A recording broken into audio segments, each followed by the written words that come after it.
Welcome to From Guilt to Good, Self-Care Solutions for Busy Caregivers, the podcast rewriting the narrative of self-care. If you're a caregiver feeling stretched thin, torn between responsibilities, and longing for self-care, then you are in the right place. I'm Jeanette Yates, fellow caregiver and someone who spent years doing all the self-care things and never really feeling any better. After years of research, self-exploration, and trial and error, I finally found a way to create a sustainable self-care practice that made me feel good, not guilty. And in the From Guilt to Good podcast, we'll explore how you can do that too. Together, we're going to hear expert insights, take actionable steps, and hear heartfelt stories that guide us toward rediscovering your worth, reclaiming your health, and getting back the life you've been too busy to enjoy. Today, we're welcoming Natalie Bedard. Natalie is a beacon of resilience and empowerment, dedicated to guiding others on their journey of healing and self-discovery. Despite facing profound changes, including a life-threatening illness and the demands of single parenthood to 3 boys, Natalie has emerged stronger and more determined than ever. Now Natalie shares her wisdom and experience to help others tap into their inner potential and to navigate their own paths of growth. Natalie's approach is rooted in unraveling emotional blockages and empowering individuals to reconnect with their intuition, enabling them to realize their full potential. Beyond her coaching work, Natalie finds solace in nature, photography, meditation, and the healing power of the ocean.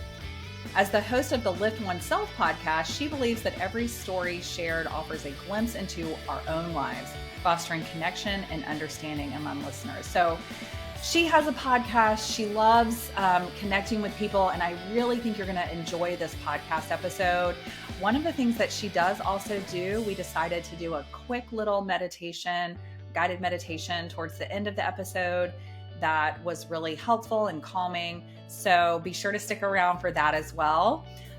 Natalie's story is profound. She does have her own caregiving journey, which again, like I say often, it's different from everyone else's. But she really shares how some of those experiences help her even today in the work that she does. So we had a great conversation. It's a little bit longer of an episode, but like I said, we just got into it. So enjoy my conversation with. Hey, Natalie, thank you for joining us on From Guilt to Good. How are you today? I'm well, Jeanette. Thank you so much for having me as a guest. I'm so excited to get into this conversation with you. I know. We have so many things that we could talk about. Even before we hit record, we were talking about those unexpected things that pop up when you're a parent or a caregiver or a busy person in general.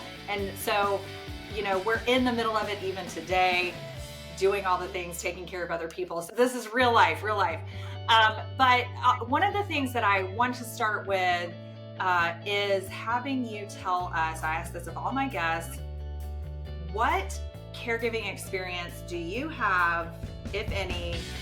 Share with us how caregiving has entered your life thus far. Well, I can say from a young child, I had to take care of my mother. So that caregiving has been since childhood. So that had a lot of trauma involved in that, having to support my mother with her addiction and mental health. Then going fast forward, I became a mother at the age of 21, so navigating through that. Then having to have my mother move in with me. Then fast forward, I had twins.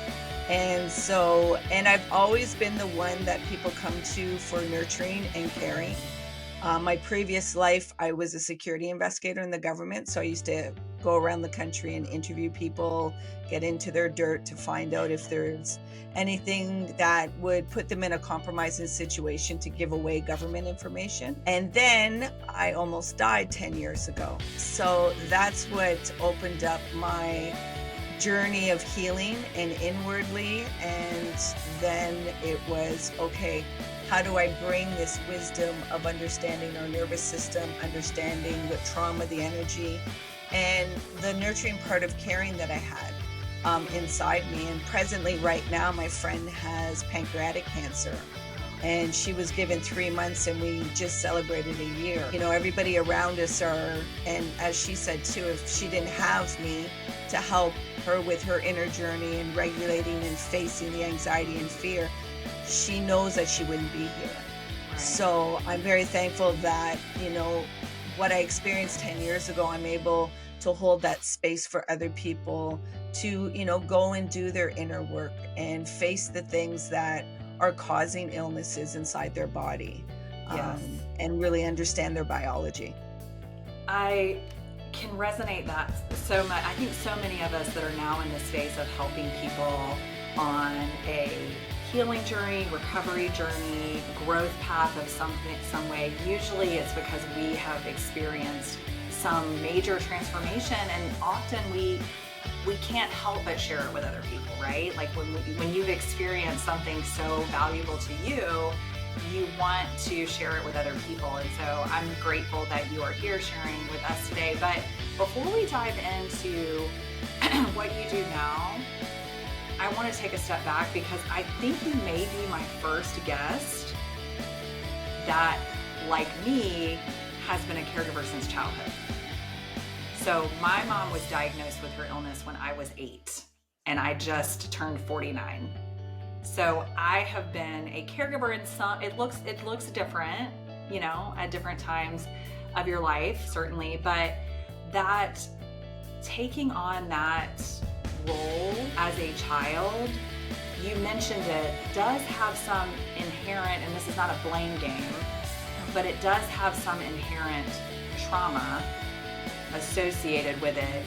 And of course, your circumstance was different than mine, but we, in our own way, both of those experiences were traumatic, and it wasn't just like a one and done trauma situation and then we got through it.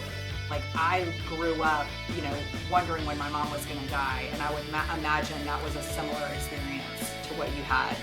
Do you feel comfortable talking a little bit about that? Yeah. There's no white gloves around me. Okay. I do the work that I do because I'm one that follows the path of I'm gonna walk the talk that I'm giving, and also open up. There's still some parts of my story that I haven't brought forth because I do have children. So it's like, and the twins are only 14. So being mindful of developmental stages. When I was younger, my mother, it wasn't a diagnosis of illnesses, it was mental health. And, fast forward now, I'm 50, recognizing that she had a traumatic childhood and never resolved it. So then has this child. And when we have children, what I know to be true for myself is the highest spiritual practice you'll have to see yourself and learn about yourself. And if you're not willing to learn and see those shadow parts that have been stuffed down, you project and you want it to stop, so you blame the child. So my mother's coping mechanism was numbing. And unfortunately, when she went to the medical system, they, at that time back, it was, oh, well, there's something neurologically wrong with you. You have depression, or let's just give you some Prozac to help you. And she was probably going through some postpartum depression, which gave a chemical imbalance. Yet what was the norm back then? Take some prescription medication, drink some alcohol, and go on your merry way. So that just, created a whole cycle. So the trauma that I'm speaking about that happens is that you become a parent, but you don't even know how to be a parent. Right. So then you're caregiving for this adult and making sure that their emotional state is somewhat stable so that you can feel safe. Yet always not feeling safe, that is traumatic. You're dysregulating your nervous system. And for some listeners, I know trauma is the buzzword, so people think, oh, it's the event that's trauma. Right. And it's like, okay, let's replace trauma with energy. And so every time that there's an event or an experience, there's an interpretation that goes on internally of how you're going to perceive it. So just like you said, your experience with your mother at your childhood is going to be different than my experience and how we interpreted those things. Right. Or we could both be in the same car accident and we perceive it totally different. Right. So it depends on how your perception, what emotions came up, and how you internalize that. And what fear came up, and were there people to support, or was it just looping inside of you? Yeah. So when I help my clients, it's like, okay, we're going to take trauma out of there and we're going to say energy, and we're going to say energy of neural energy. Right. What are your thoughts? What are your emotions? Not that it's this woo woo. What are you talking about? It's like neural energy, our thoughts, our nervous system sends out frequencies, vibrations. So those things become suppressed. And when you're parenting at a young age, that becomes complex trauma because you're always unsafe and you don't know what you're doing and you're trying to figure it out. And then my mother's language was shame, not intentionally. That's just how she interpreted herself. So then that gets projected. Then that becomes my language. So, I cut it off on my part. Unfortunately, not for my oldest. He's going to be 29 in May. Yet when I almost died 10 years ago, wake up calls, seeing all this thing could really go more inwardly. So now whenever it comes up with the twins, I'm like, Shane is trying to use your perception and language. So it's like, okay, let me see what that looks like. It was to reconnect with that little girl, to reconnect into the self was a lot of work. Right. And I'm very thankful for, I was still connected to my emotions all through this process. So that's what's helped me. And I was still connected to my curiosity, where a lot of people, they've disconnected and they don't have the emotional intelligence. They weren't connected to their vulnerability, and they just curiosity, there's nothing about that. Let me just stay with certain, even if it may be toxic or dangerous or harmful or just really dull and dark. Right. I just rather that prediction than put myself in a space of unknown and of joy. That's good. It's like you mentioned, trauma's a buzzword, nervous system regulation's buzzy now. Even like the whole inner child, though it's not new, people have been talking about their inner child forever.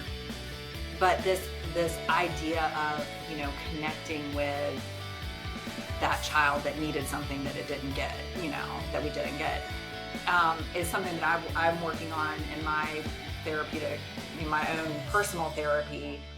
And something that I often advocate for caregivers to do when they are feeling like, because a lot of times you may be living on the surface your whole life of whatever, like not being curious, not even feeling like you need to be curious. And then you have the experience where you're going to go like, oh, now I'm going to become a caregiver. And you go back to that relationship with your parents, and you're like, sometimes the caregiving problems are not just because insurance companies suck and the hospital is bad and like it's hard, and sometimes it's like, ooh, there's stuff that I haven't thought about in decades, and now I'm being confronted with it again in a different way. And so sometimes I say, I'm not a therapist, but please go and work on some of this. And this idea of, there may be something there that you do need to, or would be helpful. Like, I don't pretend to know what other people need other than just like, I always say, just get curious. What would you say to, someone who is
I would leave, and you would always say either be good to yourself or be gentle with yourself. It was something you said all the time.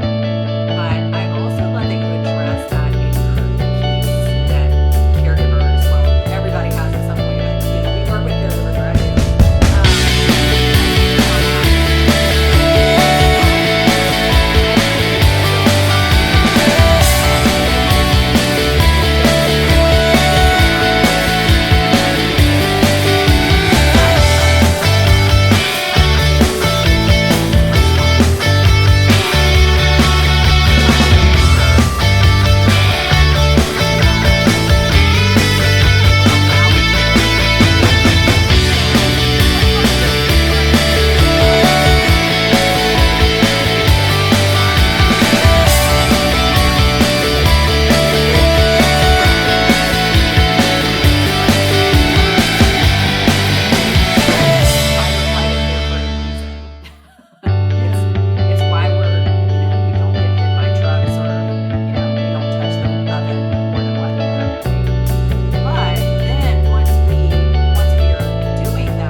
have been separated from their worth as an identity. They think worth comes from accomplishment and actions, and not just their existence. Yeah, so, in my work, we talk about like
needing to feel a sense of safety in this, because it's losing the power of knowing it's within you that you're going out there in that relationship to seek that safety. Okay, so that's really fascinating to me because, like, I mean, none of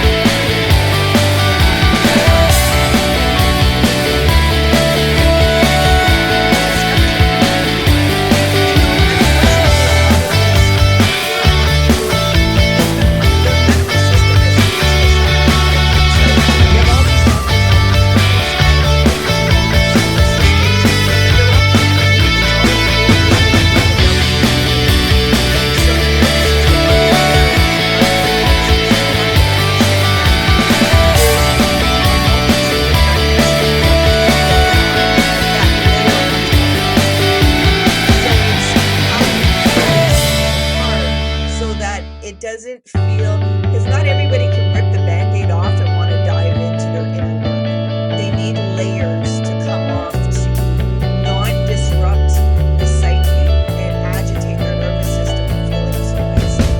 It's really challenging to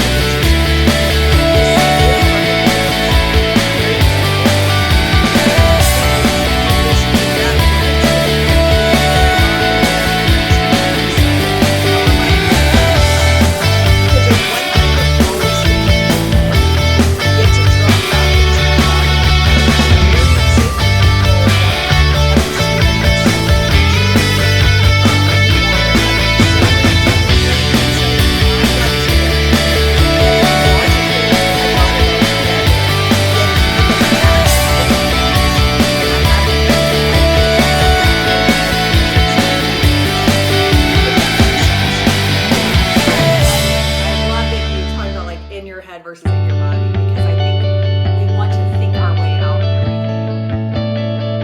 We're taught that too. Yeah. And I was actually, I normally don't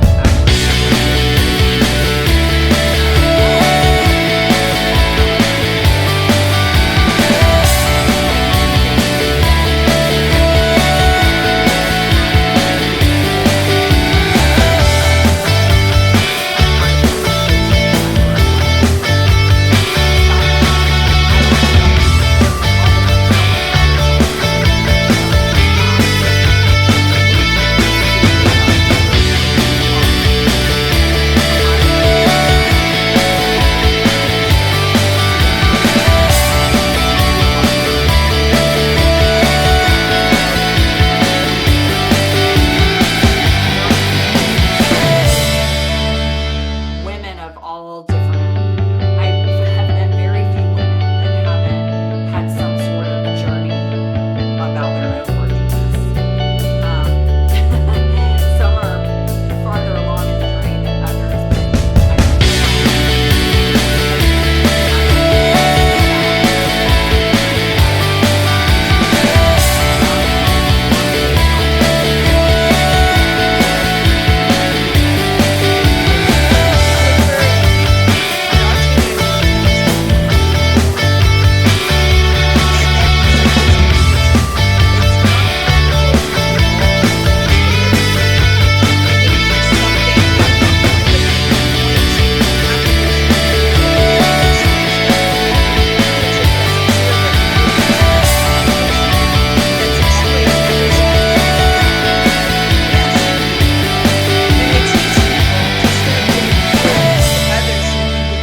yes.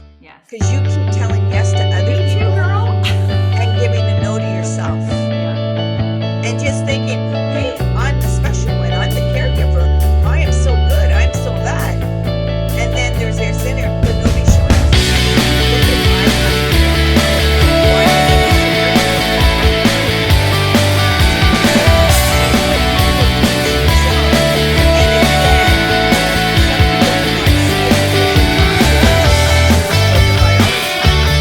biology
still here. You know, she loves me, but also she wasn't able to do all of the things that maybe she had wanted to do because she was fighting so hard for herself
something that can kind of open the door for us to experience this. Part of what I want to do on this podcast is introduce people to new things that they may be not familiar with. If you would feel comfortable, or if you have an idea of something that you might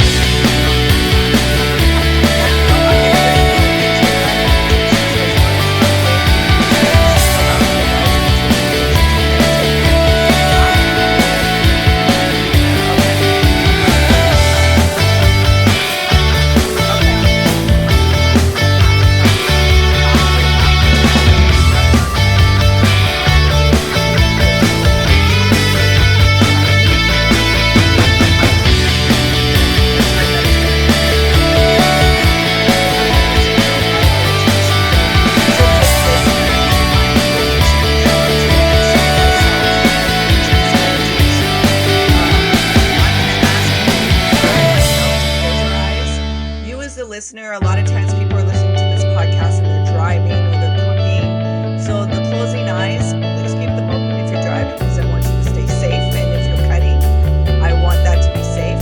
Yet the other prompts that I'm guiding is that you're able to drive. This is the practice that I